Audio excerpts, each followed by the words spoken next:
ළමයි යමුද අපි අනුරාධපුරේ මේ පාර.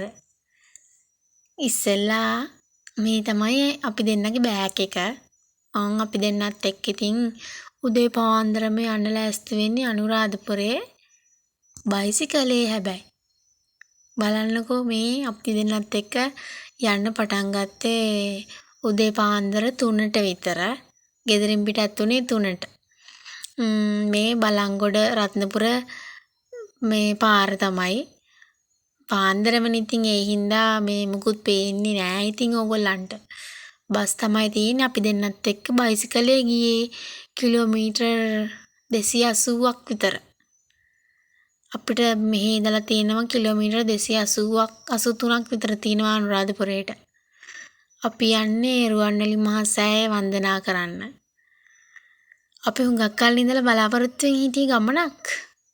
මට හිතුණා ඉතින් vlog එකකුත් කරන්න ඔයාලත් එක්කම යන්න. මේ ඉතින් අපි දෙන්නගේ බයිසිකලේ දෙන්නත් එක්ක යන ගමන් තමයි ඉන්නේ. යනවා ඉවරයක් නෑ ඉතින්.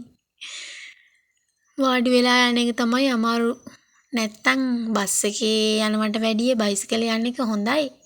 අපිට ඕන තැනක යන්න එන්න පුළුවන් නේ.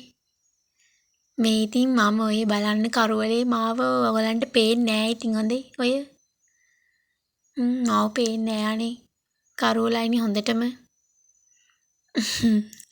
අපි ජැකට් දාලා මේ අපිට වැස්ස අහු වුණා ඇහැලියගොඩ හරියේදී මේ අපි දෙන්න තේ බොනවා.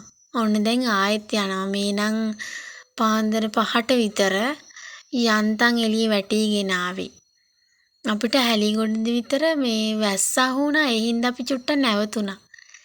ඊට පස්සේ තමයි මේ ආයෙත් යන්න පටන් අරන් මේ කොයි හරියද කියලා හිතා ගන්නත් බැරි තරමට මට මතක නෑ. මේ ඉතින් අපි යනවා මේ පාන්දර 4:05 විතර වුණ මේ ගඟක්. මේ ගඟේ නම නම් මම දන්නේ නැහැ. මට ඒ වෙලාවේ නම් මතක තිබුණා. දැන් මට ගඟේ නම මතක නෑ අනේ. ඔයාලට මතක නම් කියන්නකෝ කියාගෙන යන්නකෝ මේ ගඟේ නම මොකක්ද කියලා. මේ තමයි ඉතින් බලංගොඩ ඉඳලා අනුරාධපුරයට යන පාර. ඔය අපි දෙන්නට මේ ගඟ බලන්න ඕනි හින්දා අයියා ආයෙත් මේ හරවගෙන යනවා බයිසිකලේ මේ ඒ ගඟ බලන්න ඕනි හින්දා. අපි දෙන්න හරවගෙන ආයෙත් ගියා අර පැත්තට. මන්ට ඔයාලට පෙන්වන්න ඕනි හින්දාමයි ඒ ගියේ. ඔය දැන් ඔය ගඟ මං හිතන්නේ මේ රුවන්වැල්ලේ මේ තියෙන ගඟක්. දැන් නම් දවල් වෙලා. සාමාන්‍යයෙන් මේ 6ට විතර. ඉදුම ෂෝක් අනේ බයිසිකලේ යනකොට පරිසරේ මාර විදිහට විඳින්න පුළුවන්. ඒ කියන්නේ පළාතෙන් පළාතට තියෙන පරිසරේ දේශගුණය වෙනස් වෙන හැටි මාර විදිහට දැනෙන්නේ. දැන් අපි පටන් ගන්නකොට මහරෑ කරුවලේ ජැකට් දාගෙන එහෙම අපි මේ ගියේ. දැන් මේ චුට්ටක් අවුව වැල්ලා මේ එළිය තියෙනවා. දැන් නම් මේ ඒත් මේ හරියට වැස්ස. දිගටම අපිට වැස්ස අහු වුණා මේ කුරුණෑගල හරියට යනකම් විතර. අපිට කොහොමත් පැය 6:00ක් විතර යනවා අනුරාධපුරයට යන්න Google එකේ පෙන්නුවාම. අපි දෙන්න ඉතින් Google Map එකෙන් තමයි ගියේ. කාගෙවත් පාර අහගෙන නන් නෙවෙයි. මම තමයි ඉතින් පාර කියන්නේ අයියාට බයිසිකලේ. දන්නවනේ ඉතින් පාර කියනකට කොහොමද කියලා. ඉස්කෝලේ ළමයි එහෙම යනවා කියන්නේ 6ට විතර ඇති මේ වෙලාව. 6ත් 6:00 අතර. ඔය ඉතින් මම අයියා සින්දුවකුත් කියාගෙන යන්නේ හොඳේ. එයාට හොඳට සින්දු කියන්න පුළුවන්. ඒ වුණාට කියන්නේ මං ඉන්නකොට විතරයි සින්දු කියන්නේ. ලැජ්ජයි. අපි මේ ජැකට් දාගෙන යන්නේ මේ තිබුණාට හෙන්න හීතලයි. අපිට වැස්ස ආව වුණානේ අපි දෙන්න පොඩ්ඩක් තෙමුණා. ඒ හින්දා හීතල වැඩි අපිට. ඒ හින්දා ජැකට් එක දාගෙනම ගියා ගොඩක් දොර යනකම්. අයියත් ඉතින් හිනාවත් දාගෙන යනවා.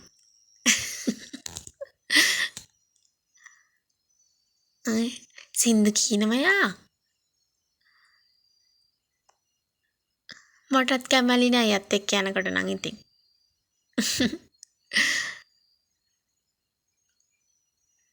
ඔය තව ගඟක් හොඳේ. ඔය ඒ ගඟ මට වීඩියෝ කරගන්න බැරි වුණානේ. මේ අපි දෙන්නත් එක්ක උදේට කාපු තැන. අපිට කෑම කඩයක් හම්බුණා මේ වරකපලයි රුවන්වැලයි අතර. කෑම ටික නම් මාර රසට තිබුණා. උදේ කෑම වේල කියලා තමයි අපි දෙන්න ගත්තේ. ඒ වුණාට අමතරව අපි ගොඩක් ಜಾති කෑවා. ඊට පස්සේ අපි ඉතින් ආයෙත් ගමන ආරම්භ කරා. බත් එහෙම කාලා බඩ පුරවගෙන ගෙදරින් බත් ගෙනල්ලා කන්න අපිට හිතුන්නේ නෑ. ඒ හින්දා තමයි අපි දෙන්නත් එක්ක කෑම ගන්න තීරණය කරේ. මේ ඉතින් අපි දෙන්න ආයෙත් ඉතින් ගමන ආරම්භ කරා. යන්නත් එපා හුඟක් දුර. බයිසිකලේ යන්න නම් ෂෝක්. යනකොට ඉතින් චුට්ටක් අමාරුව තමයි දැනෙන්නේ හොඳට. ඇඟට. ඒ හින්දා අපි ඉතින් නවත්ත තමයි ගියේ. ඔය තැඹිලි එහෙම තියෙනවා. අපි දෙන්න ගොඩක් ಜಾති කෑවානේ මට වීඩියෝ කරගන්න ඕනේ නෑ. ඔය පාලං අවු වෙනවා. මේ හරිය වරකපලේම පහු කරලා මං හිතන්නේ. අපි දෙන්නට මේ වෙලාවෙත් සීතලයි එනට. ඇයි බයිසිකලේ යනකොට එහෙම. ඊට පස්සේ අපි දෙන්නම මෙතෙන්ද ජැකට් එක ගලවලා මේ වැස්ස අඩු වුණානේ. ඒ හින්දා ජැකට් දෙක ගලවලා රඹුටන් හම්බුණා අපිට. ඊට පස්සේ රඹුටන් අරගෙන මේ කන ගමන් ඉන්නේ. ඔයාලට මේ රඹුටන් කනවා පෙන්නන්න. ඔය රඹුටන් කනවා අපි දෙන්නත් එක්ක. අපි එතන නැවතිලා චුට්ටක් වෙලා ඉඳලා වතුර ටිකක් එහෙම බීලා රඹුටන් ගෙඩියක් එහෙම කාලා ආයෙත් යන්න තමයි ලෑස්තිය.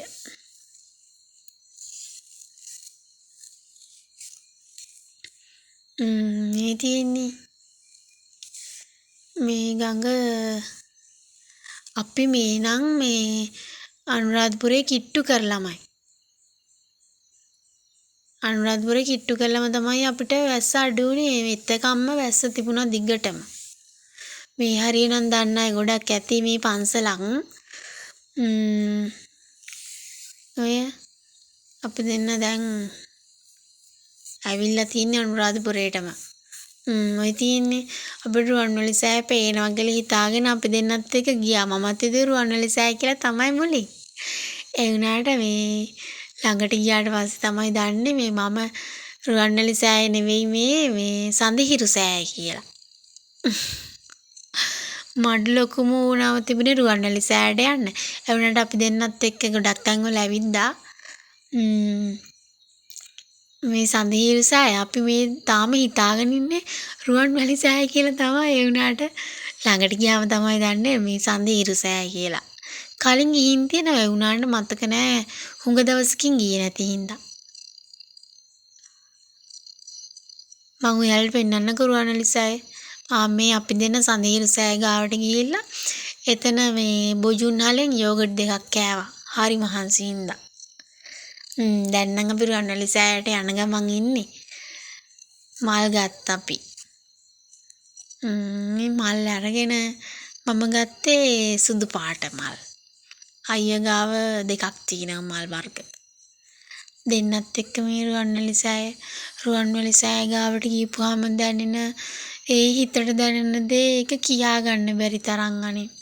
ඔයාලත් ගිහිල්ලා තියෙන නම් මට කමෙන්ට් එකක් දාන්නකෝ. ඒක නම් මාරයි හොඳේ. ඒ කියන්නේ හිත මාර විදිහට නිවෙන තැනක්. මේ ලෝකේ කොහෙවත් නැතුව ඇති ඒ වගේ තැනක් නම්. ඒ කියන්නේ ඒ රුවන්වැලි සෑය දිහා බලන් ඉන්න මේ කියන්නේ කියන්න තේරෙන්නේ නැහැ. යන්න ඕනි. රුවන්වැලි සෑය දිහා බලාගෙන ඉන්න පුළුවන් ඕන තරම් කාලයක්. අපේ බුදුරජාණන් වහන්සේගේ මේ සීලම ධාතුන් වහන්සේලාගෙන් වැඩිම ධාතුන් වහන්සේලා ප්‍රමාණයක් වැඩිලා ඉන්නේ මේ රුවන්වැලි සෑයනේ. ඒ වගේම බෞද්ධ ගොඩක් අයට මේ රුවන්වැලි සෑය මාර විදිහට හිතට දැනෙන හදවතට දැනෙන තැනක්නේ. ඒක නම් මාරයි. කියන්නේ මම අයියත් එක්ක ගියේ මේ පළවෙනි පාර මේ රුවන්වැලි සෑය. මම තනියෙන් ඉස්සර ගිහින් තියෙනවා. ඒත් මේ පළවෙනි පාර. ඊට පස්සේ ඒක මාර විදිහට දැනුණා. අපි දෙන්නත් එක්ක මේ මල් ටික ඔක්කොම මේ බුදුරජාණන් වහන්සේට පූජා කරමින් පූජා වේවා කියලා